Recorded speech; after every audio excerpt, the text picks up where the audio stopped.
Welcome back. You are watching KTN News Center. Many thanks for staying with us. Let's now get to that conversation on the EALA nominations that continues to be a huge headache for legislators in the National Assembly in the country. Joining me in studio, Patrick Monene on my immediate right is the Member of Parliament for Chuka Igambangombe constituency. I got it right this time. Thank you for coming in. And we have Peter Mathuki. He is a former EALA Member of Parliament as well. Thank you very much for joining us here on KTN News Center. I would want to start with you, being an insider and a former Member of Parliament for Yella. Yes. Tomorrow being the final day to submit that list, do you see any likelihood that Kenya will beat this deadline, given all the issues that have cropped up regarding these nominations? Thank you very much. We must appreciate that, obviously, the East African Legislative Assembly, which is a regional body bringing together the 5 countries, now we have 6, with South Sudan, is one of the very critical organs of the community, in line with the treaty which is establishes the community, obviously. And the community envisaged a situation where they should have an independent assembly. You know, there are 7 organs of the community. We have the summit that brings together presidents. We have the Secretariat. We have the East African Court of Justice. We have the East African Legislative Assembly. And then we have a number of other institutions that make the community move. Now, this assembly is supposed to be actually running for 5 years. And with a term limit of 2 terms, meaning that if you served in Yella, you can't serve more than 2 terms. You serve only once, twice, and not more than that. Now, Kenya ought to have elected new members to this assembly in actually May. Other countries in the region have done that already. And therefore, it means now the assembly is not operational, meaning that, of course, the calendar or the program of the assembly is behind almost like 6 months or so. It's very unfortunate that to be happening and coming from Kenya, a country that is seen to be the giant economically and otherwise in the region. The region. And therefore, we are making the business of the region stand, which is very unfortunate. And even then, when you come and at the country level, you still intrigues and fightings within the political parties, and therefore drawing the entire agenda of the community at limbo, and which is very unfortunate. If you listen to what now Tanzanians are saying, and can I tell you now, members of Yella from Uganda have taken Kenya to the court, the East African Court of Justice, saying Kenya is delaying implementation of programs and projects in the region because you have never elected. And therefore, that becomes very tricky. I don't see this happening because, again, listen now to the debate that is now started at the National Assembly, and now talking about numbers. Meaning that the challenge that we have is we are being too selfish. We are self-centered. And by the way, and for record, the reason why Kenya is not perceived straight by other neighbor countries because of some of these tendencies of seemingly looking very selfish. And that's what the problem is. They should have finalized this matter. Imagine in the history of this country, 11 parliaments will remain in the history of the parliament that was defeated to elect members of the East African Legislative Assembly because of internal fights and that kind of stuff. So if they were defeated to do that, and now the 12th parliament has come into place, they have started a whole process. In fact, after this, I will be interviewing some people who are going to that assembly, and that I told you from 10 o'clock. And therefore now, nothing, everything is standstill. It's very unfortunate. So then you say that there's no likelihood that this will beat the deadline for tomorrow for I don't see it happening. What are the consequences? What will happen is that obviously it means now the entire 2017 will be over without the assembly sitting. And what would mean is that obviously now things like the budget of the community again is at stake, because there's no parliament to vet the budget of the community. What would mean is that now we are holding other countries at ransom, because basically they cannot. They elected their members to go to that assembly, and that means what it means now is that now nothing can now take place in the region. And therefore, going forward, these are some of the lessons I would advise. I was the chair of the committee called Legal and in charge of good governance. And that's some of the things we are trying to change, so that we make sure quorum of that assembly is not the partner states, but numbers, the members themselves. Because again, we continue saying the quorum is number of partner states. Then some partner states, depending on political situations, will be taking their assembly back. So it's very unfortunate. Okay. Yeah. For you, Mnene, as a member of Parliament for Chukwuegamba-Ngombe, members of Parliament resumes today, and this is one of the issues that are expected to be tackled. What are you going in with as an MP? How do you expect this to look like at the National Assembly, given the infighting and the political grandstanding over the nominations? Thank you for having me. One, I want to say that as a member of Parliament, I've looked at what has been going on over this EALA issue. My friend has clearly stated that the 11th Parliament was unable to adjudicate over this matter because of politics. I want to say what is happening in Kenya today is very sad, because there are people who have decided that we'll be a country that will live on politics full time. And as he has said, it is shaming for us as a country, but I don't want to say that as Kenyans we are selfish. I just want to say that we are a country that has become so political. We want to politicize everything, but I'm very sure that in the 12 of the Parliament, if both the parties and both the sides, the Jubilee and NASA side, are committed to this issue, there's no matter we can't solve. If only we are in Parliament and saying Jubilee ought to have 6, NASA ought to have 5, or who should have what. But when we discuss who should have what in rallies and meetings, they're not in Parliament. I'm sure if we sat in Parliament, Jubilee and NASA from today, this is a matter we can adjudicate by tomorrow. But the problem is, people will boycott Parliament and they start discussing these things outside, which won't really solve this matter. Yesterday, I looked at other members of Parliament, other presidents from East Africa who attended the president's inauguration. And the push to have a strong East African community was, you could really feel it. So I want to say that as a 12 of the Parliament, we have a duty to deliver not only to the people of Kenya, but to the people of East Africa. So I want to assure Kenyans that if our colleagues in NASA come to Parliament, let them come to Parliament today. Let's adjudicate this matter in Parliament. Let's discuss who should have what in Parliament. And I'm sure we'll have a positive answer by today or tomorrow. So you think the boycott is what has been stalling the finalization of this issue in the National Assembly? No boycott as such, but there has been so much sabotage. Look at what happened in the 11th Parliament. The discussion in the 11th Parliament over the same was on technicalities. You are told to bring a pool of 15 people. You want to bring 5 specific. You don't want to bring a pool of people where Parliament can pick from. Today, the discussion we're having again is a stalemate of who should have what. And we already know, each party knows its numbers in Parliament. Jubilee has 61% of members of Parliament. That is on record. So it's very easy mathematics.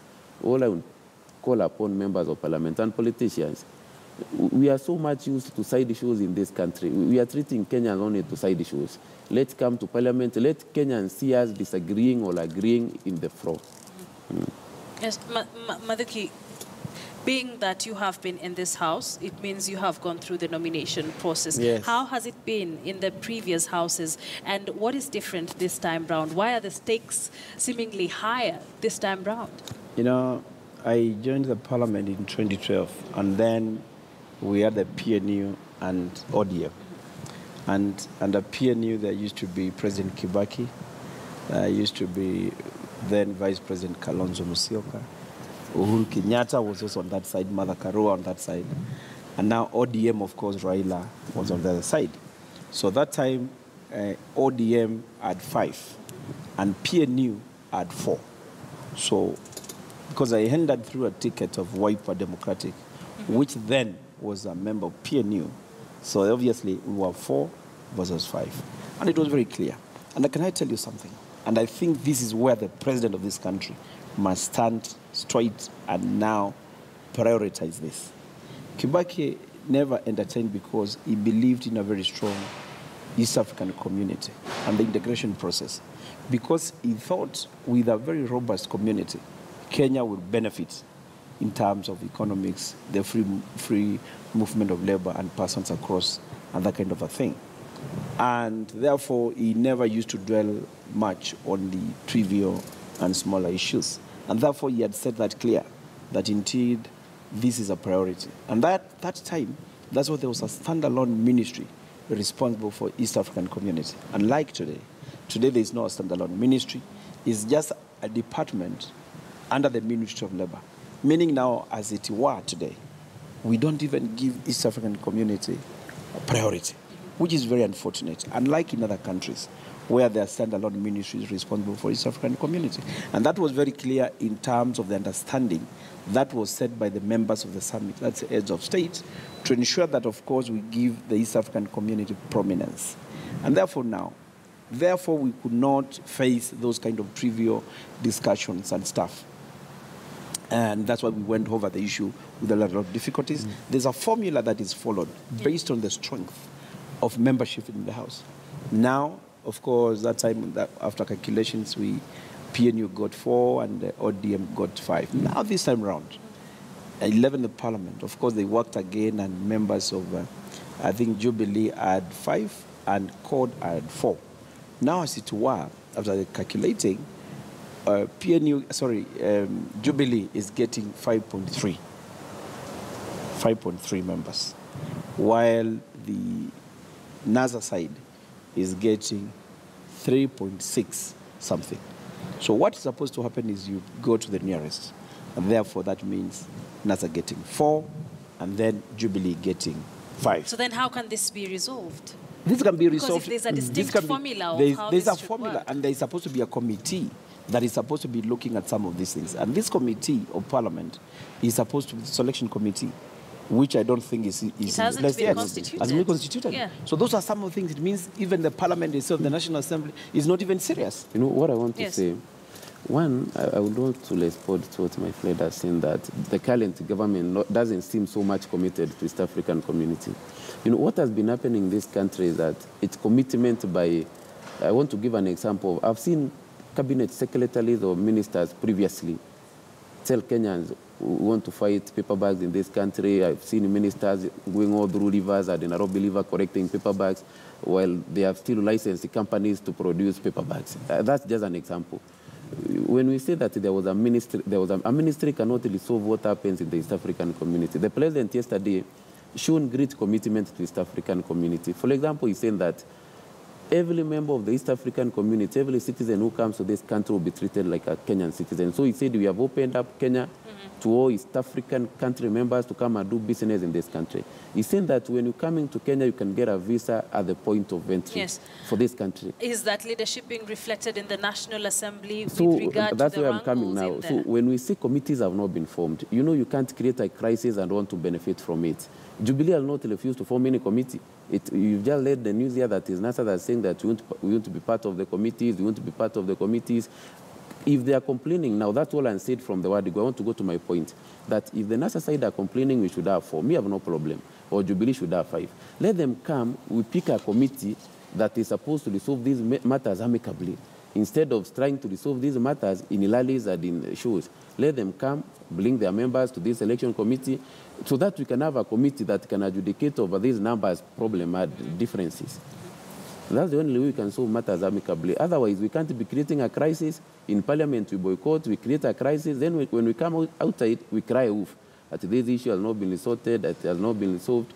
Let's be genuine to Kenyans. So then this should start with the constitution of the committee, the like you're saying, committee. where we can now go back to now and tell a committee we have a crisis here. Can you sort this out for us? Yes. Who should have what? But now it's Munene who is trying to solve it, it's Maduki is trying to solve it, and another politician in Alali. We can't resolve it. The one thing is I must say this, and this is very important. Of course, you've talked about the statement by President yesterday, that of course now you can allow people to come to Kenya and stuff. Of course, that's a good political statement, no doubt about it. But it will require a legal framework. It will require a law to be put in place to facilitate that movement. Because you cannot wake up and tell people now from tomorrow you are free to enter here. There must be a legal framework. And who is supposed to legislate and put a legal framework in place? It is the same Parliament. The same Parliament now seems to be agreeing. So I must say the bottom line here is that I think we need seriousness, both at the executive and at the legislature. I'm telling you this for free because I really have a lot of interest in matters of integration. I would want to see Kenya do well because we have everything to benefit from this community in terms of, and I tell you, it was us. I moved a motion to have South Sudan join.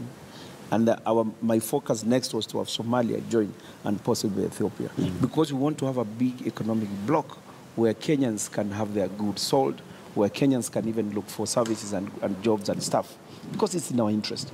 But again, when with that, we are saying, now we are not participating, we are holding other countries. What are other countries learning from Kenya? That means next time, when South Sudan does the same, or Burundi does the same, we will not have the mandate, even the capacity to tell them, hey, guys, what you are doing is wrong. So the bottom line here is that our institutions, starting with Parliament, needs to be more serious. They need possibly, I don't know what strength they need, because Parliament is an independent institution. They need to take up some of these things seriously. But above all, the executive needs to be more serious, because the guidelines must be clear on the agenda of the community. It's not about come and saying now, of course, now we are ready to invite everybody to come here. That alone is not enough. Let us now strengthen the institutions. And that must be actually be seen, not only by saying, but also practically happening. You know, Honorable Maluki, you are saying a very important point, that one, that Parliament needs to get serious. And that's the same point I'm saying, that Parliament needs to get serious. Parliament is independent. You cannot be a member of Parliament who took oath of office to defend this constitution and work for Kenyans. And then at the same time, with that independence, you choose not to attend the Parliament, and then blame the stalemate on the same Parliament or on the executive. This is not works. Picking a committee or deciding who becomes part of the committee, the executive has no say over that. So then that's solely the work of the Parliament. This takes us back to the question of, is our NASA-affiliated members of Parliament willing to participate in Parliament in terms of constituting committees like the selection committee? And finally, because that seems to be one of the biggest problems Parliament is facing. What my friend has argued, which is very right, that we have voted the East African community at ransom. By just not giving our members, it's like we are boycotted. It's like Kenya has resisted. All right, let's let him respond to that. Because just finishing on that. Yes. Just the way we feel that East African community is suffering today because of Kenya. Because of Kenya not participating in the assembly from June, we have wasted a whole financial year for the East African community. Yeah. It's the same way we are wasting almost a whole year for the Kenyan country, with the members of Parliament who have also not decided to go to Parliament. So we paralyze Kenya, we paralyze East Africa. All right. Yes, I can see already in NASA, there is a leader of that assembly. I think Honorable Mbandi is already in place, and he has said it clearly that he's been in touch with, of course, his colleague on the other side. So I think the issue here is not even about whether the constitution of the committee is in place and stuff, but the political will. And you can even see from the other side, Honorable Yella is saying, no, these are numbers, and arguing that kind of a thing. So they must put their political will right. And I think that was the problem. Political will to have Parliament running properly. Political will to constitute members of the assembly must be in place. All right. I don't think that is there. And can I tell you even what Tanzanians are saying now? And this is important. They feel that Kenya is not serious on matters of regional integration. All right, and I want us to get back to that shortly. I want us to go to the Sarova Pan-Africa. We'll be getting back to that conversation.